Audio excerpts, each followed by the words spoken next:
ভারতের মাটিতে বাংলাদেশ বিরোধী কোনো কার্যক্রম চলছে না বলে মন্তব্য করেছেন দেশটির পররাষ্ট্র মন্ত্রণালয়ের মুখপাত্র রণধীর জয়সওয়াল।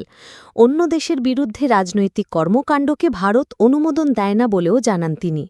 বুধবার ২০ আগস্ট সন্ধ্যায় বাংলাদেশের পররাষ্ট্র মন্ত্রণালয়ের এক বিবৃতির তাৎক্ষণিক প্রতিক্রিয়ায় ভারতের পররাষ্ট্র মন্ত্রণালয়ের ওয়েবসাইটে বিবৃতিটি প্রকাশ করা হয়েছে। ভারতের পররাষ্ট্র মন্ত্রণালয়ের মুখপাত্রের ভাষ্য অনুযায়ী বাংলাদেশের অন্তর্বর্তী সরকারের সাম্প্রতিক প্রেস বিজ্ঞপ্তি ভিত্তিহীন। বিবৃতিতে রণধীর জয়সওয়াল বলেন, ভারতের মাটি থেকে কোনো ধরনের বাংলাদেশ বিরোধী কার্যক্রম চালানো হচ্ছে বা আওয়ামী লীগের নামধারী কেউ এ ধরনের কার্যকলাপে লিপ্ত আছে এমন কোনো তথ্য ভারত সরকারের কাছে নেই। এছাড়া ভারত অন্য দেশের বিরুদ্ধে কোনো রাজনৈতিক কর্মকাণ্ডকে অনুমোদন দেয় না।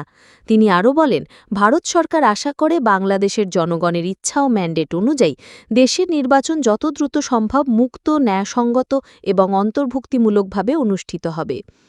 এর আগে বুধবার সন্ধ্যায় বাংলাদেশে কার্যক্রম নিষিদ্ধ থাকা আওয়ামী লীগ ভারতে অফিস খুলে রাজনৈতিক কার্যক্রম চালাচ্ছে এমন খবরের কড়া প্রতিবাদ জানায় বাংলাদেশের অন্তর্বর্তী সরকার।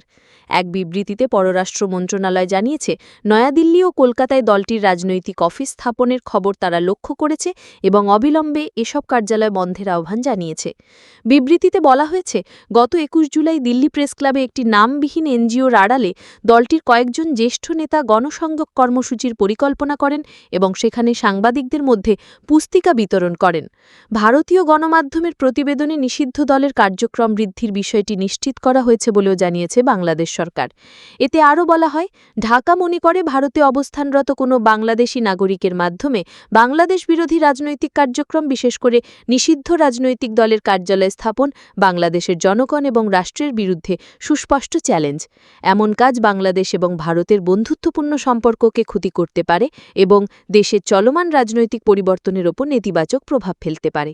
এ অবস্থায় বাংলাদেশ সরকার আহ্বান জানিয়েছে যেন কোনো বাংলাদেশি নাগরিক ভারতে বসে বাংলাদেশ বিরোধী কর্মকাণ্ডে জড়িত না হতে পারে এবং সেখানে থাকা আওয়ামী লীগের রাজনৈতিক অফিসগুলো যেন দ্রুত বন্ধ করা হয়।